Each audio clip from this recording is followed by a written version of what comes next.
I begged him over text to come to the bathroom and help me. To hold me, to go through this with me. He finally came in a half hour later and saw the blood everywhere. I'm anemic and couldn't stand anymore. He made a comment about how it was going to be a lot to clean up.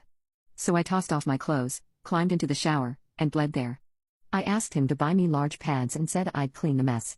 He came back half an hour later with the pads and kept explaining that his mom needed him. They knew I was miscarrying, but she needed help moving things and it was urgent. More urgent than me literally losing my child, apparently.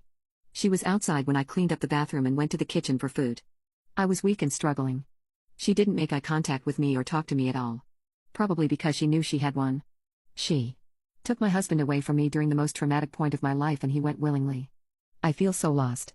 He spent the night at his mom's house and left me alone. He isn't back yet. I've been alone with his kids from a different relationship, who he only gets to see 1 3-day weekend a month. He hasn't texted me and I haven't reached out either. I don't know why I wasn't important to him, why the miscarriage wasn't urgent, why he didn't want to hold me. I don't know why he won't come back home. She's probably celebrating while I'm mourning. Update: I ended up discharged from the hospital after 24 hours and he still wasn't home. I confided in my family and they booked me a ticket home. They were horrified that this had happened, and a little hurt that I didn't reach out when it was happening for help. I don't know why it didn't occur to me. I packed my things and flew to them. He still hadn't responded to my texts, voicemails, or calls, so I left him a handwritten note. A few days after being with my family, I got a long text from him. He said that he had to stay with his mother for the entire week after I had miscarried in our home, basically because of her, because. And get this, folks. She felt triggered by my miscarriage and needed his emotional support. He argued that she needed him as she and his father are divorced. During this time, he didn't want to bring me up to further cause her distress, so he went no contact with me for a week. He said he thought I was strong enough to wait for him. He thinks I've overreacted by flying home and he wants me to come home. I prepared for his horrible excuse and didn't let him manipulate me. I called and told him that when his mother had miscarried after he was born, she had her own husband to comfort her. While my husband left me alone and ignored me for a whole week. It was medical neglect during a crisis, child abandonment of his own kids, my stepkids, who were supposed to be under his care, and abandonment.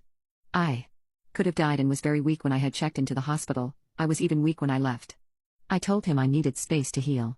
I was finally getting emotional support from my family and am in a safe place.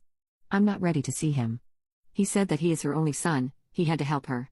I reminded him that he was my only husband and I needed him. The miscarriage was happening to me, not her. He asked me if we were still good. Absolutely not. I was blunt and told him I didn't see our relationship repairing after what he did. His actions will haunt me for years. I cry myself to sleep every night. I miss my baby and marriage, both of them died the same day. I haven't filed, but I plan on filing for divorce when I'm ready for it. He is upset. He cried and told me I was being overly emotional because of the loss. That I wasn't in my right mind and said he'd fly out to see me and bring me home. I put my parents on the phone and let them chew him out. I don't know what they said, but he hasn't called since. He's texted a few times but I haven't responded. Mother-in-law can keep her son. She hasn't contacted me at all since this all happened and it's been a blessing.